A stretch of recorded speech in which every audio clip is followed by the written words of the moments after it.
Hello, Trevor. I am going to record this on my phone, so it might be lower quality. I've been reading the script. Looks really nice. Can't wait to read it.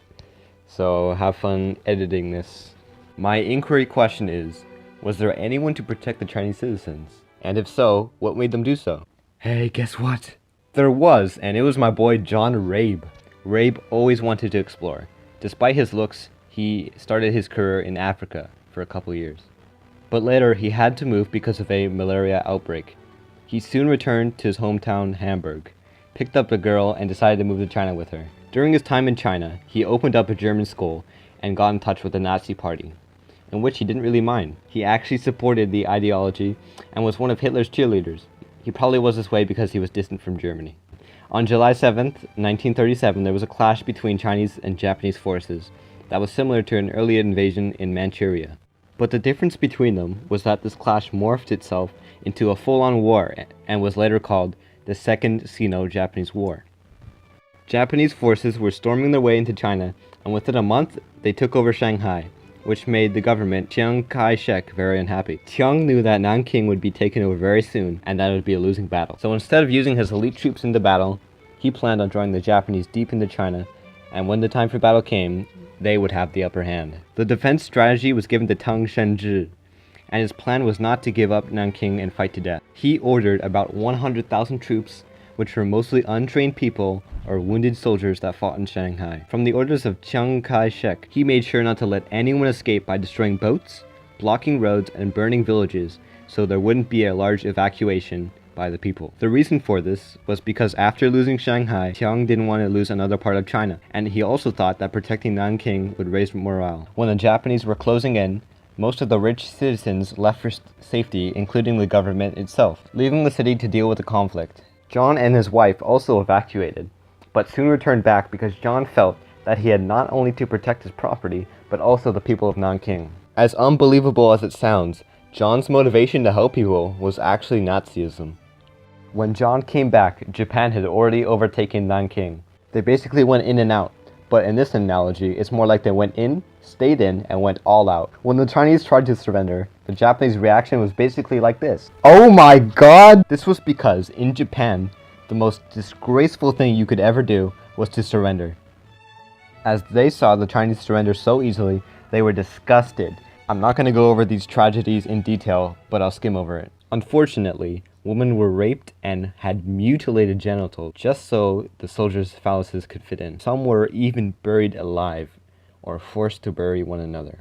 Some people were actually used as training dummies, and some were beheaded just for the fun of it. And I forgot to mention, this actually happened to all ages. When John eventually made it back to Nanking, he had signaled the remaining Westerners, and about 14 out of 20 of them responded to him, and only one of them was a doctor. As John was thinking about ways to help, he had a stroke of genius. He called this the Nanking Safety Zone. This was an area of about 2.5 square miles, and had white flags all around it so that the Chinese could take refuge.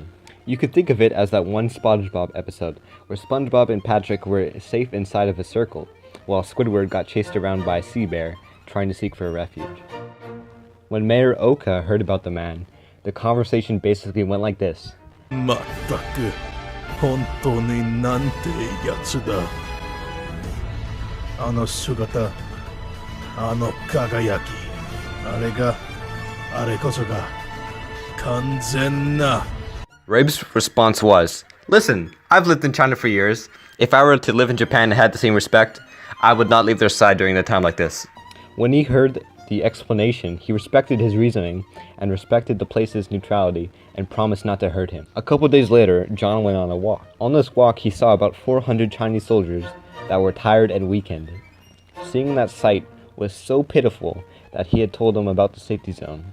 When word got out about soldiers being in a safe zone, Oka told them that they would need to be arrested, but said no harm would be inflicted. You could probably imagine how that went. After seeing the brutality of the Imperial Army, John was shocked and sickened by it. After a couple days had passed, rumors had started to get into the zone. One of these rumors was that young boys were forced to rape their mothers, and fathers were forced to rape their daughters. There was another rumor that young girls were being tortured outside of the safe zone. After these rumors, our boy John concluded that if he wanted to stop these atrocities, he he would have to do it himself. After that day, the stories of his heroism started. Day after day, he would walk into the burning streets unarmed, listening for screams, and when he found the Imperial Army abusing someone, he would shove his swastika in their face. And somehow, this worked. As the soldiers fled, he would pick up the abused person, put them into his car, and he would tell the driver to drive them into the zone. And for the kids back in the zone, he would host birthday parties for them. Trevor didn't have time to research anymore, so I guess that's it. The Nanking Massacre was a terrible, terrible tragedy, and something that the Chinese still hold to the Japanese today, but for good reason.